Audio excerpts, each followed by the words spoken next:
So good morning, Narad, again. Good morning. And I suppose we shall continue walking down your lane of reminiscences. Fine. So what shall we focus on today? Well, I got a list of things here, and I guess the first thing I wanted to tell you about was the end of Nolini's our meeting with him when he talked about, we're all mother's body now. Yes. So so this is regarding the question in my letter about Auroville. Mm-hmm. Is Auroville individually and collectively now strong enough to stand on its own and seek the truth of its being, or is a reconciliation with some group necessary? I don't want to mention names. Regarding the question in my letter, he said, it need not happen like that. And he speaks at length about the necessity for goodwill in Auroville. Which year was this? Late 70s? 1979, yes, 79. you're correct. Yeah. Okay. He said, it can't be just a superficial goodwill, but a deep, sincere bonne volonté. He repeated this many times in different ways, and then spoke of the destruction of rancor. Yes. He said, rancor and hatred eat at the consciousness. It makes a man as low as an animal, no, lower, a worm or an insect. It comes from the lowest part of the being. Then he said, the world is in such a state. And then, quote, this is very interesting, but one has to be a guru to be a leader of a nation, end quote. Then he was quiet for a while, and then he spoke again, referring to goodwill. And he says, I tell you this because it is your birthday, that you have the capacity, end quote. He was silent for a moment and said, quote, no one has the capacity, it is all her. Only one has to see her for a moment. She casts her glance, and it is enough. I then asked him, what about the matrimondia? And he said, do not trouble yourself about it. It will go on. The work means nothing. And that's very interesting, because remember what Mother said? She said, regardless of men, something like that, the divine is going to create Auroville. And we don't matter so much. Mm-hmm. And I guess unless we can open to that. Yes. So then Nolini was quiet for a moment. He said, have I given you your card? His secretary gave him a card and 2 blessing packets. And handing the card and 1 blessing packet to me, he said in a joyous, powerful, resonant voice, Bon fête, carrying something in it of the way Mother wished us a happy birthday. I bent down to touch his hand, and he held my head with both of his hands, giving me his blessing. Then he took Mary Helen's hand firmly in his, pressing the blessing packet into it, and held it there for a long time, giving us all the while the most radiant smile. Mm-hmm. Do you remember Paolo Soleri? No. Paolo used to come to Auroville and meet with me in the Matrimondia Gardens nursery. He was building a place called Arcosanti. That you've heard of. Yes. Where he envisaged a vertical city. Yes. And then all the horizontal would be gardens and farms, and it's still going on. I haven't seen him I don't even know if he's here anymore, but those were very interesting discussions, because... But he was passing by Auroville, or was he settled in Auroville? No, for he was some time? passing by, and he would come regularly, and we would meet. From Italy or from the States? I believe he was Italian, but Yeah. working in, I guess it was Nevada or... Yeah. I think it was Nevada. Right. Yeah. Right. And the students from the university would come every summer and work. Okay. with him. Did you know Dr. Vishwa? Yes. Oh, okay. Lovely, I'd like to lovely hear man. a little from you on that too, but this was the most extraordinary experience that I ever had with another person other than Mother Sri Aurobindo Navini Ambasu. He introduced himself to me as Vishwa. Tall, majestic figure with a white beard, pure white hair, brilliant blue eyes that seemed to encompass all the joy of life and smile on all with graciousness and humor. When he spoke, his voice was strong and clear and filled with love. Now this is just outside the ashram gate. And I'm coming to go into the ashram, and he's there, and he says, I am 90 years old, and I have explored all this world. Now I will soon leave this body to continue to visit the higher worlds of beauty. My soul will go on without the body, but I will never forget your soul. Here was a man I had never met before, and he's pouring his love on me and promising this. And towards the end of my stay in the ashram that year, I met him again. I found him in a corner of the ashram, you may remember, always reading the Gita. I went to him and he held my face in his hands and blessed me and said, when you go to America, my soul will accompany you. In the following years, when he was in care, I often went to see him. He was always radiantly happy to see me and would hold my head in his hands and speak kindly about my latest poems in Mother India. And then the most amazing thing was he would always begin speaking to me in French. And then realizing that I didn't know it, would switch to English. And He was one of those rare Franco-Pondicherrians who had opened to the light of the Mother.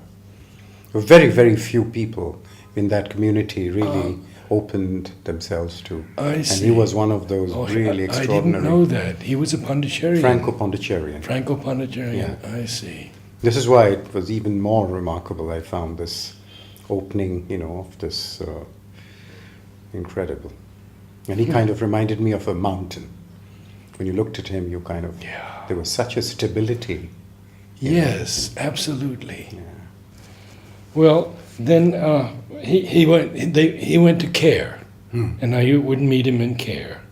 And one evening, Jagrati Shah and I took him to the Om choir, which then was in Delafont. Okay. We moved around a lot before I built the video room in the school. And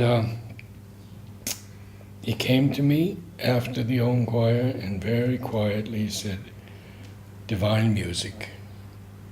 And he said, his soul would always be with me. And somewhere in the depths of my being, I know that he is. And I was blessed to know him, and I'm blessed to hear what you have said, because I didn't know that.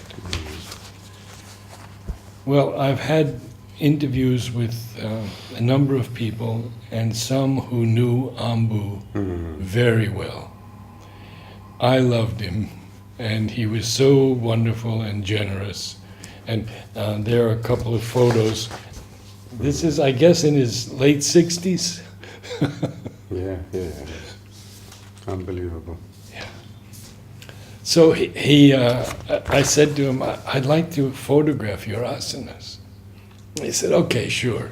So outside his room, he put all these mats down, and I got my camera, I got my tripod, and he does one asana, and then they get progressively more complicated and more difficult.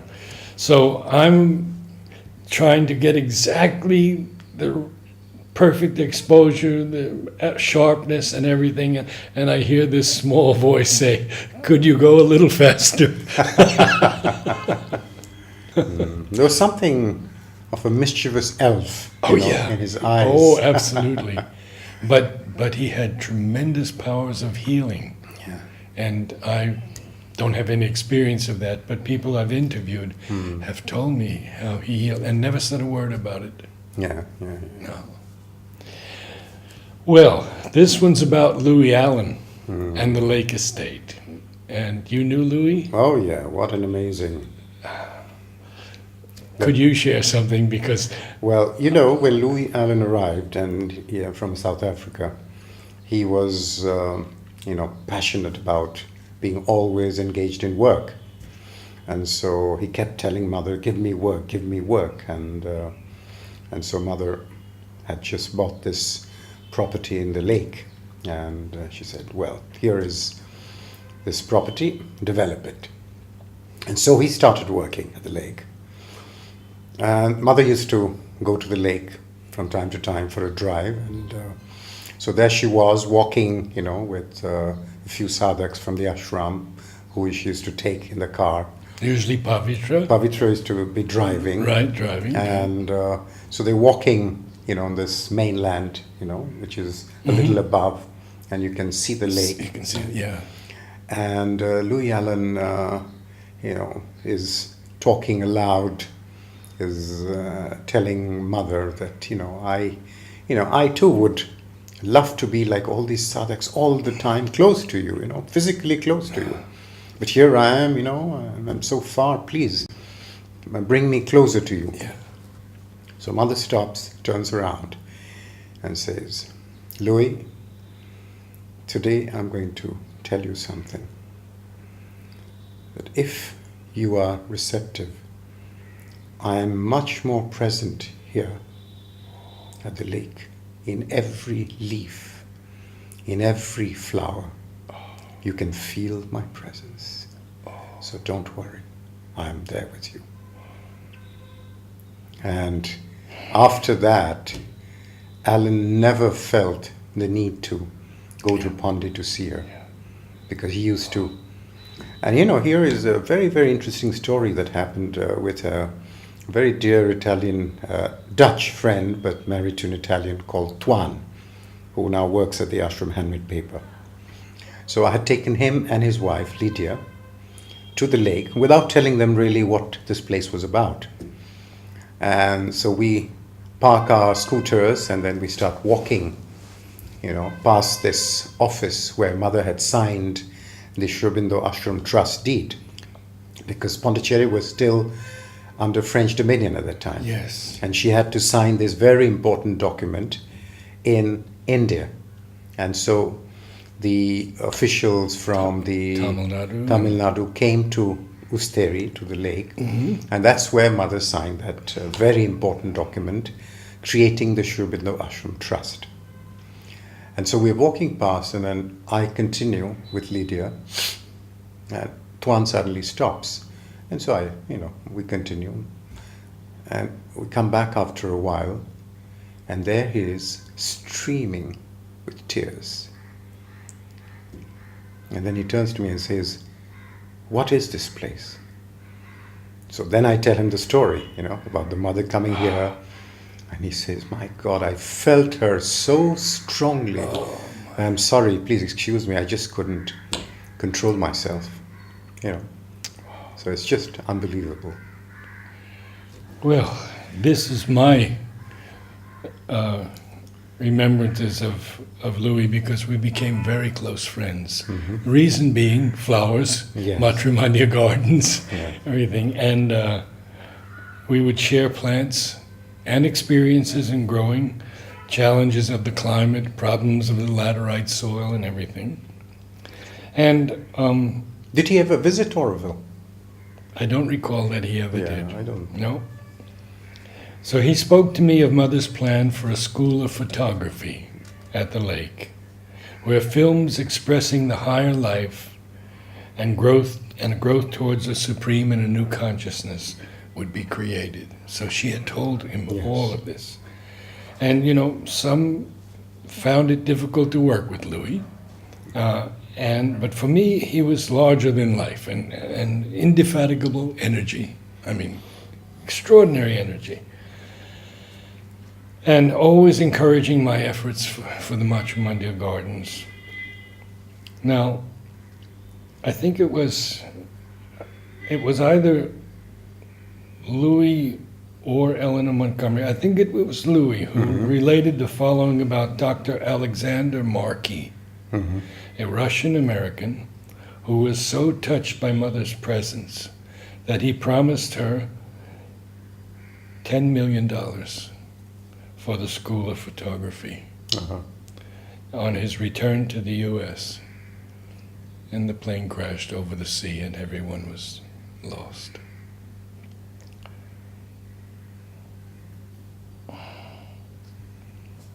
Now, this is from Mother, and she says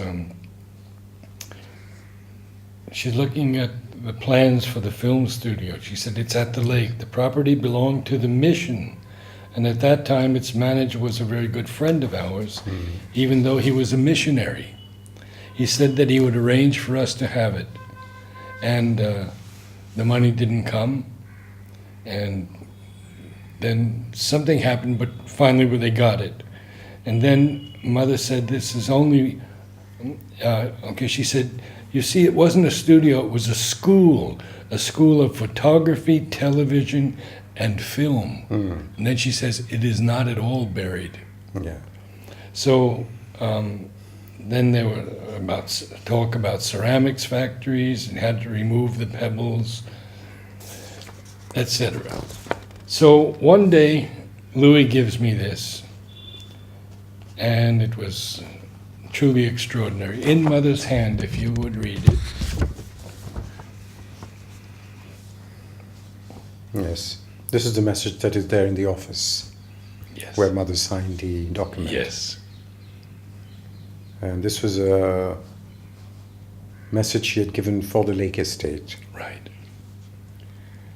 It is only in harmonious collaboration that effective work can be done. The important thing is to find the point on which you can all agree. And after this is firmly established, each one must be ready to yield his personal will in order to keep intact this point of harmony. Blessings. And this is a message given on the 29th of March, 1966. Yeah. Beautiful.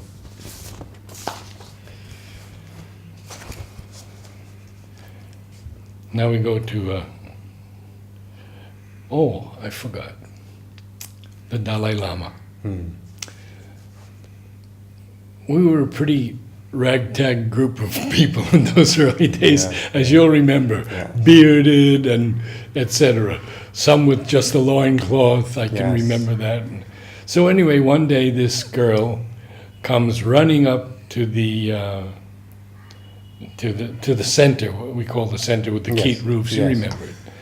And she says, Dalai Lama is coming. Dalai Lama's coming. And he's coming in a car.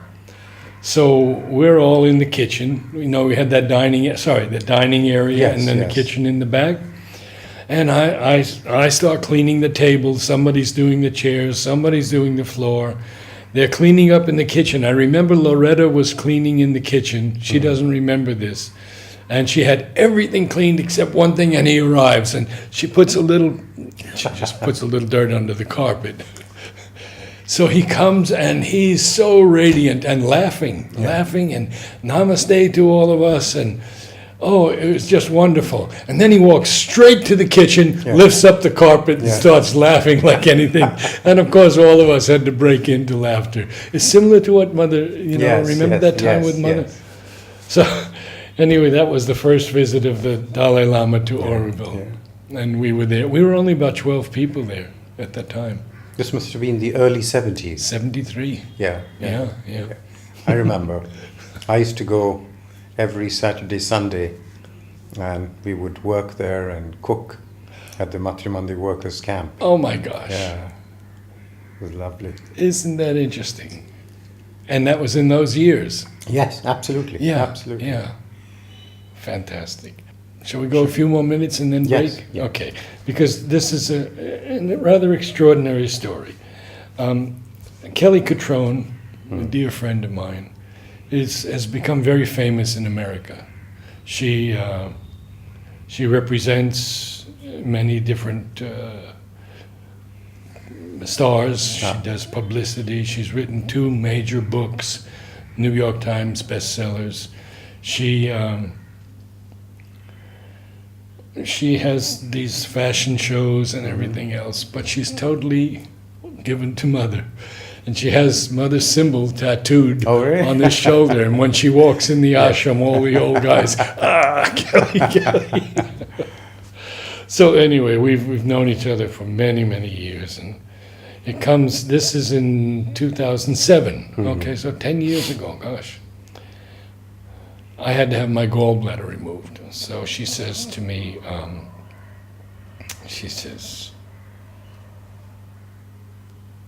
I will be with you during the entire operation. Now, Kelly's originally from Syracuse, New York, upstate New York.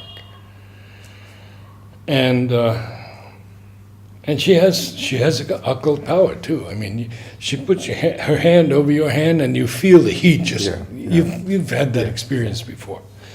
So I'm being prepped for surgery, and the attending nurse there is very kind, compassionate, gentle person. And then I have the operation, and today it's a laparoscopy. It's a very simple operation. It used to be a very complicated operation. But I'm completely out of it. And so they wheel me out of the operating theater, and my friend Vishnu was there. He lived for many years with Dakshina at the Lodi ashram, Sri Aurobindo Sadhana Pitam in Lodi, California. Still the most active ashram in America today. Devoted to Sri Aurobindo. So I come out, and Vishnu looks at me and says, "You are not in your body." I don't know what's going on. I come out of the anesthesia, and then I recognize that I'm back in my body because I'm quoting lines from Savitri. At the head she stands of birth and toil and faith. And then I knew I was back. Yeah. So then the same nurse comes to help me sit up, and I have nausea.